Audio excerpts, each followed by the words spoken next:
Thank you very much for being here today so that I can share with you some of the statements of the Veda, Sri Aurobindo's light on these statements and reflections. You have a copy of my text with you, and I wanted to ask you whether I should read it or I should speak to you, and you can choose between the two. All right, I will speak. The text you can read, so I will have the chance also of departing from the text.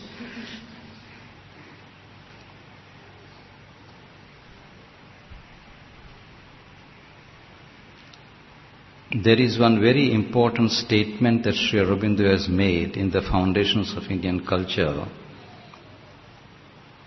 where he speaks of the immediate work of India.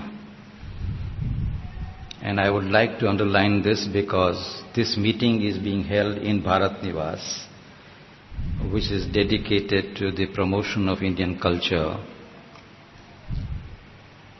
And I think this statement of Sri Aurobindo should be somewhere highlighted in Bharat Nivas. Sri Aurobindo has said there are 3 tasks that India has to accomplish. The first task is to recover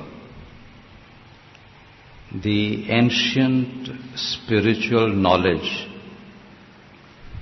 in its fullness,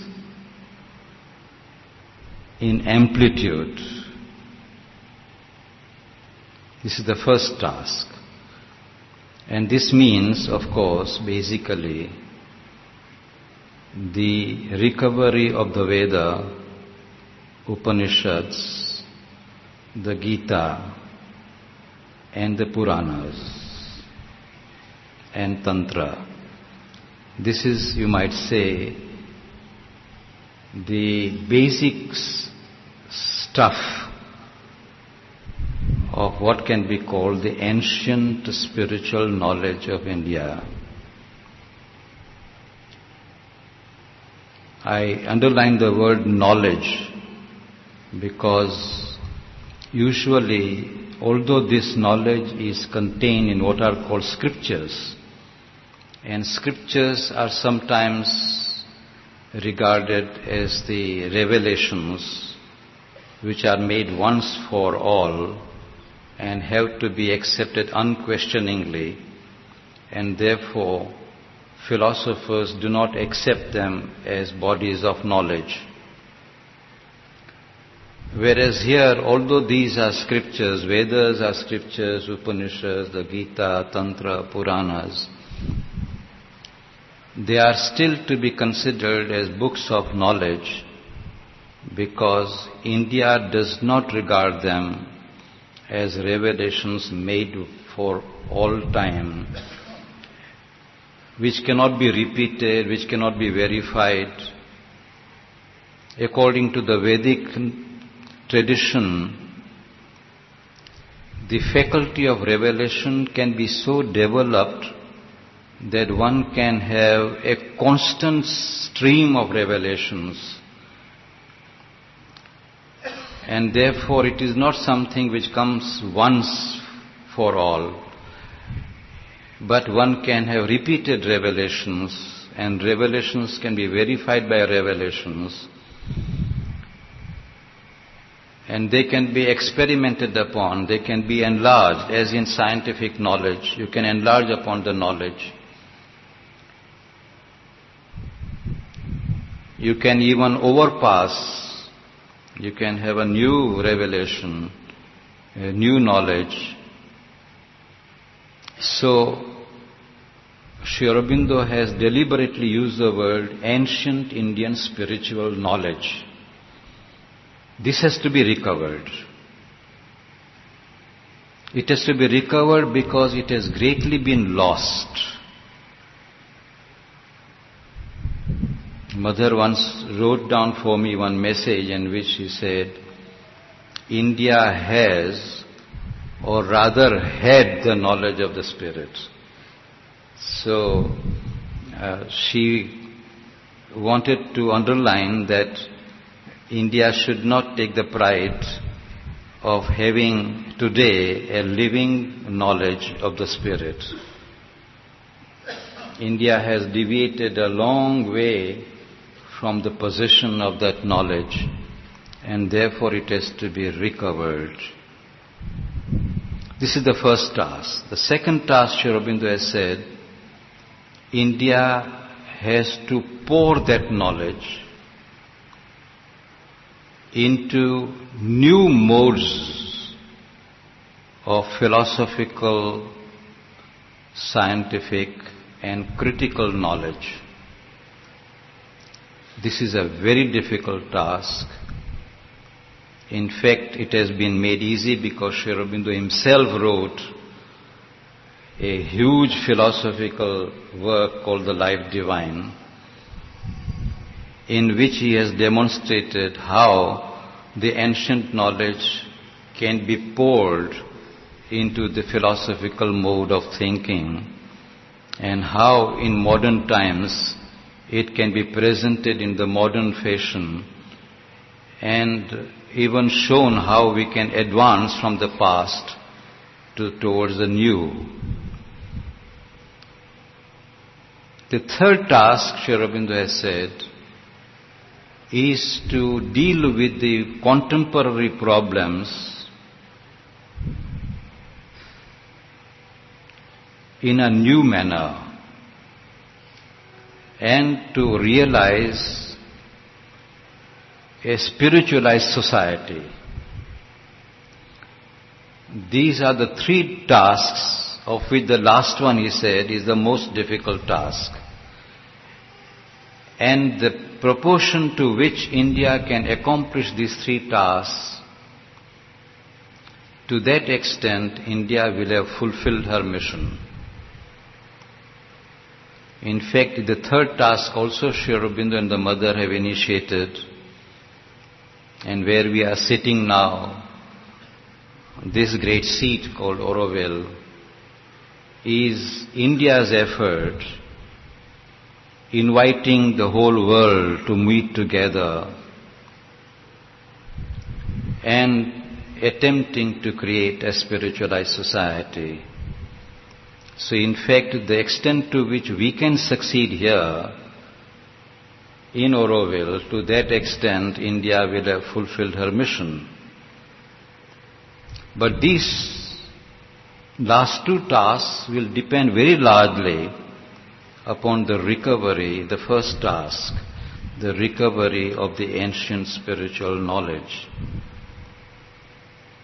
And therefore I have thought it will be very useful if in Auroville we can meet together from time to time and enter into the ancient treasure of spiritual knowledge. It's a very difficult terrain. It is so complex, and it is buried under so much of plethora of interpretations that it is extremely difficult to penetrate like into a jungle. To someone like me who has been brought up in India right from the childhood, in the real Indian tradition, where the Veda was my constant childhood friend. I had a home in which Veda was recited every day. And in spite of this kind of bringing up, it is only when I came to Sri Aurobindo that I really entered into the real portals of the Vedic knowledge. Until that time, all that I knew of the Veda and the Upanishads and the Gita and the Puranas was a real dense forest difficult to penetrate, difficult even to walk even 1 mile into that big terrain. We recited the mantras of the Veda, the hymns of the Veda, understood a little because sometimes the words are not so difficult and you can make out some meaning out of it. But when you try to penetrate into what we can call knowledge, there was a constant failure. In fact, many of us who read the Western scholars interpreting the Veda found in their interpretations an echo of our own lack of understanding. You know, the Western scholars came across this great body of Vedic knowledge in the early 19th century. Perhaps many of you may not know the vast corpus of the Veda itself. Apart from the interpretations of the Veda, which are also huge, mere texts, the text of the Veda itself is very vast. What is called Veda consists of 4 huge books. The first one is called Rig Veda, second is called Yajur Veda, the third is called Sama Veda, and the fourth is called Atharva Veda. These are 4 huge volumes. Rig Veda is the biggest. It has 10 chapters and totally it has 10,000 verses. 10,000 verses. In a recent publication, mere Sanskrit text and English translation has come to 12 volumes of Rig Veda alone. Atharva Veda is half of the Rig Veda, Sama Veda is shortest, and Yajur Veda is more than 1/4 of the Rig Veda. Basically, Rig Veda is regarded as the Veda. And Sri Aurobindo made a study of this Rig Veda in depth. But when this study was made by the Western scholars in the 19th century, after studying them, they found that they seemed to be compositions of barbarians, naive in their imagination, superstitious, materialists seeking for wealth and progeny and cows and horses,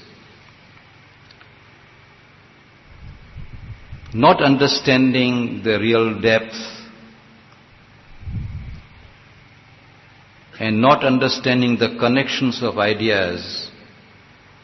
They really felt that the entire Vedic corpus is simply a bundle of worthless material which may be studied for historical reasons to show to people what barbaric people of ancient times thought and conceived and imagined, but for no other purpose. In fact, Max Muller, after interpreting the whole of the Veda, wrote a letter to his wife. I have now accomplished, I don't quote exactly the words, but he said, I have now accomplished the task of translating the whole of the Rig Veda.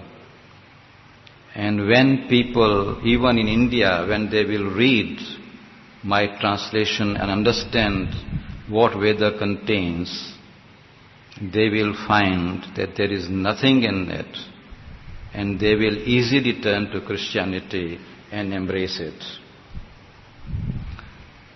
This was his confidence with which he translated. And many others who came to translate, and many of them who interpreted the Veda, coincided in their interpretation. And many of the Indian scholars who read these Western scholars, they also dared not depart from these interpretations of the Western scholars. Even a philosopher like Radhakrishnan, while writing on the Veda in his book called Indian Philosophy, he says in one of the paragraphs of his writings, Sri Aurobindo sees a great light and psychological truths in the Veda, but he remarks, but when we see that Western scholars do not agree with him, we also cannot agree with Sri Aurobindo. This is the remark of men like Radhakrishnan, who is supposed to be one of the foremost philosophers of India. You can see therefore how difficult it is for scholars to understand the Veda. Now there is a history of the interpretation of the Veda, and this history has to be understood before we can appreciate how Sri Aurobindo penetrated through this great forest of the Vedic interpretations and brought out a great light out of these Vedic verses. These Vedic verses.